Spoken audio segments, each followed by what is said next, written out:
Good morning to yet another episode of International Economic Forum for Commerce and Industry. Today I'm live in conversation with Advocate Dr. Shruti Vishk, who is the President and the founder of International Economic Forum for Commerce and Industry. Well, IFCI had a base. There is a story behind the genesis which Advocate Shruti Vishk will talk about. Well, this is a forum that engages businesses. It engages legal fraternity, it engages the society, it engages the global forum, so that together we all can contribute towards the economy of the world. So IFCI is a not-for-profit organization and it is the voice of the international business and industry. There is a prime need today to start a forum that discusses and deliberates on different aspects of economy. In a country which has the maximum population in the world, either the quality or the quantity has to be compromised. But why not create a skilled workforce? That is the basis and genesis of IEFCI. So at IEFCI, we have got different wings. We have a legal wing, we have a social outreach wing, we have a wing which caters prominently to engage the women. Then we also have a wing which tries to engage the children, the budding lawyers and also the budding economists of the country, so that we all can strive in our effort to demonstrate that there is entrepreneurship in all of us and that these entrepreneurial activities can contribute towards the global good. We have a cell, totally dedicated cell for international mediation, international arbitration. We have online courses. We are also connected with the Confederation of Industries. So we are a policy and a consultancy think tank. And also I welcome all of you to join our membership also. Just one thing that goes synonymously with IFCI is that together we can and we will make a difference and impact in the lives of the people, primarily because there is a meaning in what we want to bring forward, and that is together we all have to contribute towards the world's economy. In a time when India is ruling the roost, at a time when India is moving ahead in terms of creating itself as a Vishwaguru, it becomes very important for all of us, every citizen of the country, to come forward and contribute to the global economy. This is one step forward. So I will now request Advocate Dr. Shruti Vishk to present her address and to talk more about IFCI and how it is related with G20 and also with cybersecurity. Over to Advocate Dr. Shruti Vishk. Thank you, Sumitra, for introducing and for introduction of the IEFCI forum. Today we are again here on our second episode on how we are going to play a crucial role on the cyber security. As India takes the presidencies of G20, it's a proud moment that our country is going to play the most crucial role in the administration of G20. That's the world's 20 largest profitable nations together on a single platform are going to be there the post-economic recovery. So now the most important and the crucial thing that we are discussing these days is the cyber security. Since there has been a paradigm shift from the offline work to the online work in the COVID pandemic, we have seen that how much cyber law and the cyber security has to be enhanced. And it's not just the technical aspect, it's also the legal laws and the legal policies that require a keynote changes. Because there has been so much of crimes that has increased with the advent of this technology, it is actually crucial for our country as well to prioritize onto the cybersecurity forum. Now, first emphasis on the cybersecurity was maintained throughout the Italian and the Indonesian regulations in 2021 and 22, independently by emphasizing the significance of cyberspace during the digital economy. Specifically under the Indonesian presidencies, the prominent cybersecurity focus was clear, and in recent Bali's leadership protestations, which noted among other effects the significance of fighting the misinformation juggernauts in the cyber. Now in 2016, our G20 Digital Task Force was created under the Chinese administration to understand the digital technology issues. Under the Saudi administration, the cybersecurity gap at G20 was bridged by addressing the issues of MSMEs. Now coming up to G20 and India's Digital Inventions Alliance, that is the G20 DIA, is a cyber secure Bharat. Under India's administration, the G20's Digital Economy Working Group, led by the Ministry of Electronics and Information Technology (MIETY), the ministry concentrated on the three major issues during the India's G20 administration: digital skill development, digital public structure, and cybersecurity. Now, EWG, DIA, and the Stay Safe Online Enterprise further the ideas of lesser digital mechanisms metamorphosis by guaranteeing a safe and creative cyber terrains. They want to offer a smooth and secure delivery of public service. Now coming up to our next discussion on the G20 digital innovation, what it is. G20 DIA strives to find, admit and encourage the relinquishment of innovative and cognate digital technologies produced by invited G20 startup and the members governments. These technology must meet humanity condition in the six crucial areas: husbandry, healthcare, education, finance, secure, digital structure and indirect frugality.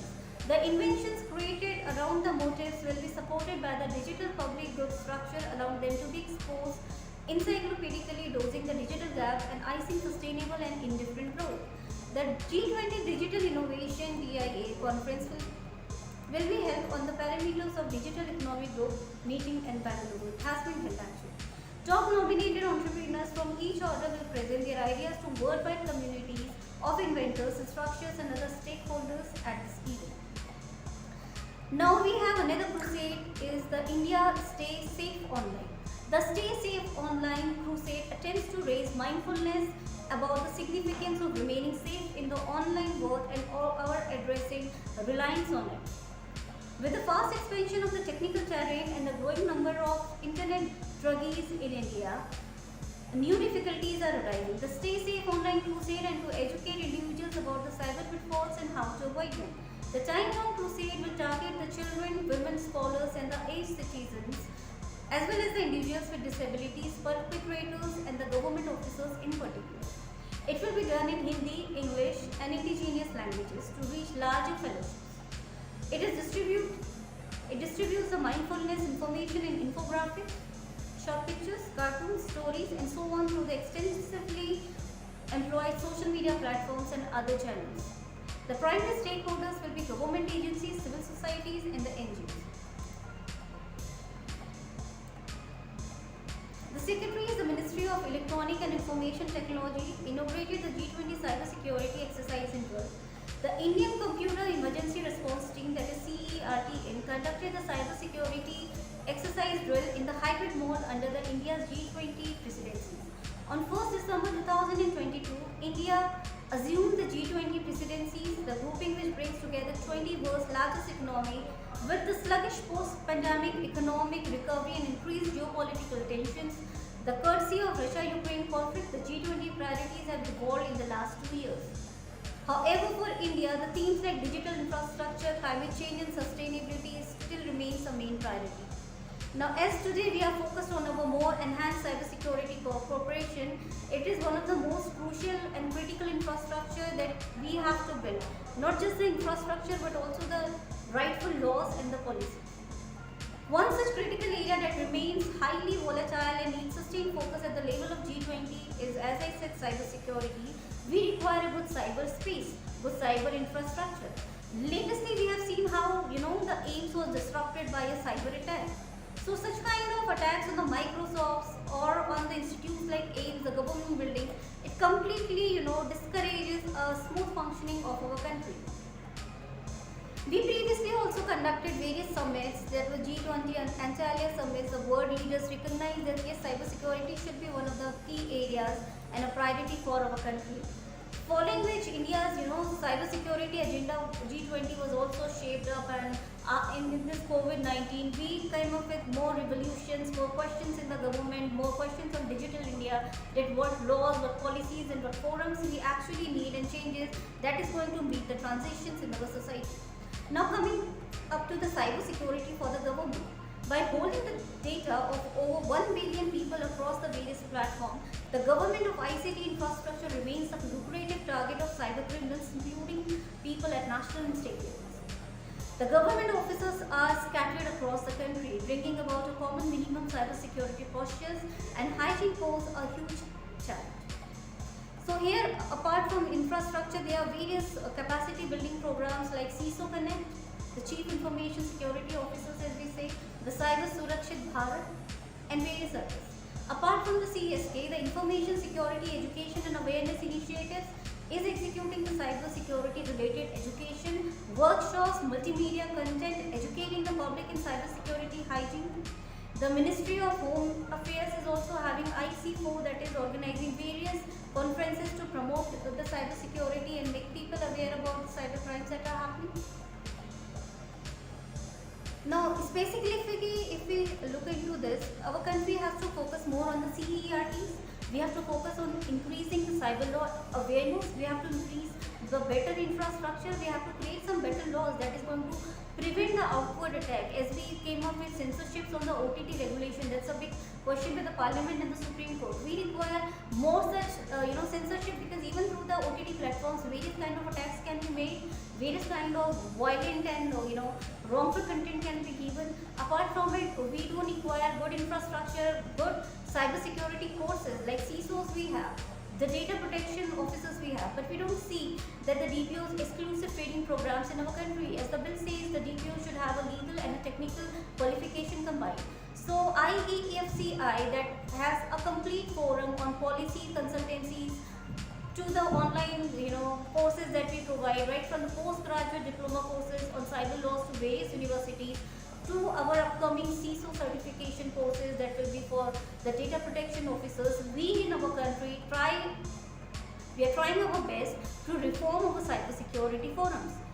The chief information officers, the data protection officers, they are the main people who are actually protecting our country's economy, because the cyber law is the biggest threat that we are facing.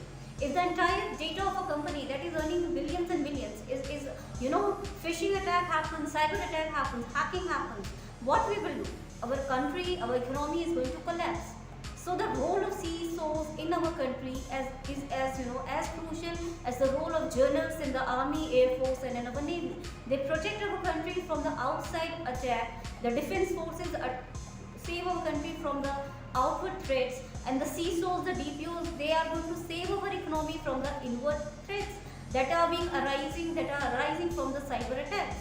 So to develop a better CISOs and to create better DPOs, IEFCI is going to provide the CISO certifications and the DPO courses that is going to give a complete knowledge on cyber security, data sciences, and also the legal awareness regarding the information technology laws, the Digital India Bill, the upcoming Artificial Intelligence Bill, and various other cyber law related appellate jurisdictions, so that a DPO or a CISO has a complete awareness as to how to first safeguard the country or the companies from the attack, how to give better ideas for the company to grow, and then how to take legal action as well. Though the companies have a legal team, but the CISOs and the DPOs, they should have this awareness in themselves that how they are going to take legal actions. So that sometimes it happens, we have seen in companies who lack the CISOs, the DPOs, and good IT professionals, they approach the cyber cell, the complaint is not lodged.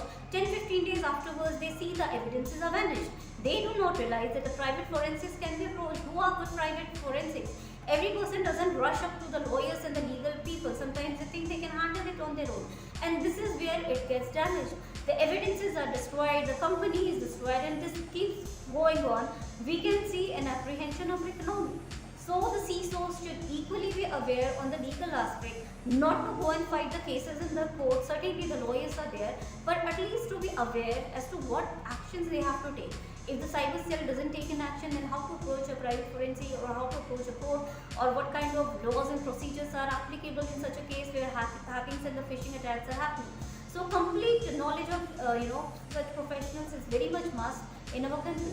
So since India is also working hard towards bringing better Digital India Bill, better infrastructure for Digital India, better kind of artificial intelligence bill, IFCI is also going to play a crucial role in increasing the cyber security awareness by providing various cyber law courses for increasing the awareness, safeguarding the people, right from the children in the school, where we provide our textbooks in the pictorial form, to the postgraduate diploma courses in cyber laws, to the universities, to the CISO certifications.